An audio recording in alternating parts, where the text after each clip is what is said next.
চাপানোতরে জমে উঠছে 2026-এর ভোটের আখড়া। যদিও প্যাঁচ করছে তৃণমূলই আর মাটিতে পড়ছে বিজেপি।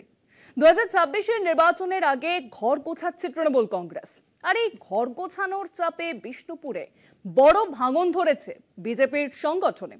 দলবদলের জেরে পঞ্চায়েতে হাতছাড়া হয়েছে কিন্তু পদ্ম শিবিরের। তৃণমূলের দাবি ভোটের আগে আরো ভাঙবে বিজেপি। বিজেপির পাল্টা দাবি ভয় দেখিয়ে দলে টানছে তৃণমূল কংগ্রেস।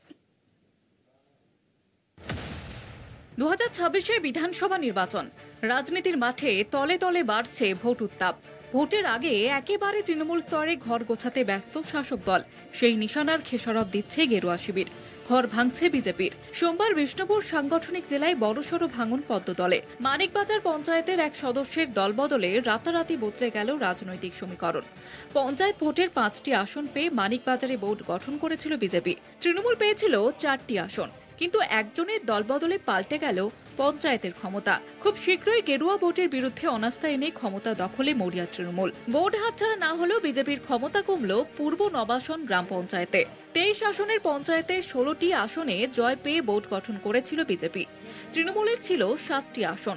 একদিন বিজেপির 2 সদস্যের দলবদলে তৃণমূলের আসন দাঁড়ালো 9-এ, বিজেপির কমে 14।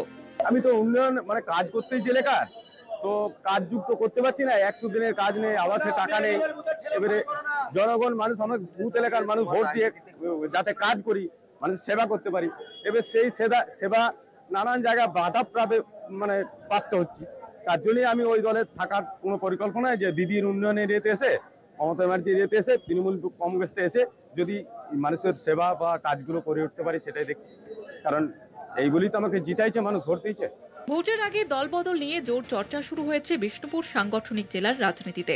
মূলত কর্মসূচিতে জেলা জুড়ে বিজেপির মহলে একটা হাউতাস শুরু হয়েছে এবং তারা শ্বাসকষ্টে ভুগছে। বেশ কিছু বিজেপির পঞ্চায়েত সদস্য, পঞ্চায়েত সমিতির সদস্য, বেশ কিছু নেতৃত্ব।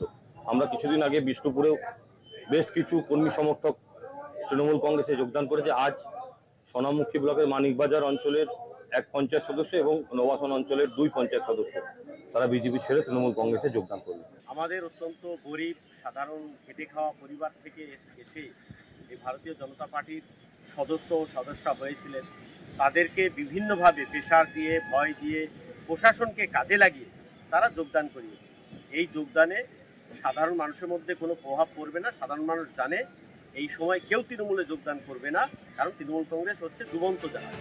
মানিকবাজার ও পূর্ব নবাসন পঞ্চায়েতকে সামনে রেখে তৃণমূলের হুমকি, ভোটের আগে আরো ভাঙবে বিজেপি। বিজেপির পাল্টা দাবি তৃণমূল ডুবন্ত নৌকা, ডোবার আগে টলছে। এমনই দাবি ও পাল্টা দাবিতে সরগরম বাঁকুড়ার রাজনীতি। সৈয়দ মফিজুল হুদার রিপোর্ট, কলকাতা টিভি।